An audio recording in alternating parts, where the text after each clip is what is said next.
আসসালামু আলাইকুম। আশা করি আপনারা সবাই ভালো আছেন। মানুষের জীবনের ভবিষ্যতে কি হবে তার ইঙ্গিত আল্লাহ পাক আমাদেরকে স্বপ্নের মাধ্যমে জানান। স্বপ্নের তাবির ভালো না হইলে অবশ্যই দান খয়রাত করা উচিত। দান খয়রাত করলে বালা মুসিবত দূর হয়। মানুষের স্বপ্নের কথা যোগ্য আলেমের কাছে বলা উচিত। স্বপ্নের কথা মূর্খ ফাসেক ও বালকের কাছে বলা উচিত নয়। রাত্রে সূর্যাস্তের সময় আজান শোনার সময় স্বপ্নের কথা বলা ঠিক নয়। স্বপ্নের যে কোনো তাবিজ জানতে চাইলে অবশ্যই কমেন্ট করবেন। আজকের ভিডিওতে বলবো স্বপ্নে মূর্তি দেখলে কি হয়। এই গুরুত্বপূর্ণ ভিডিওটি অবশ্যই সম্পূর্ণ দেখবেন।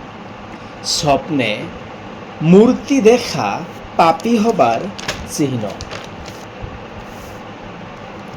স্বপ্নে মূর্তি অথবা প্রতিমা পূজা করতে দেখলে স্বপ্নদ্রষ্টা পদভ্রষ্ট হবে। স্বপ্নে কাঠের মূর্তি দেখা মুনাফিক হবার সম্ভাবনা। স্বপ্নে স্বর্ণের প্রতিমা পূজা করতে দেখলে স্বপ্নদ্রষ্টা খারাপ কাজে আগ্রহী হবে এবং টাকা জমা করার প্রতি আগ্রহী হবে। স্বপ্নে মূর্তি মণিমুক্তার দেখা নেতৃত্ব কিংবা বিচারকের আসন লাভের সম্ভাবনা। স্বপ্নে মাটির মূর্তি দেখা অশান্তির চিহ্ন। স্বপ্নে রূপার প্রতিমা পূজা করতে দেখলে স্বপ্নদ্রষ্টা কোনো কামুক মহিলার কামনা পূর্ণ করবে, অর্থাৎ কোনো কামুক মহিলার সাথে সহবাস করবে।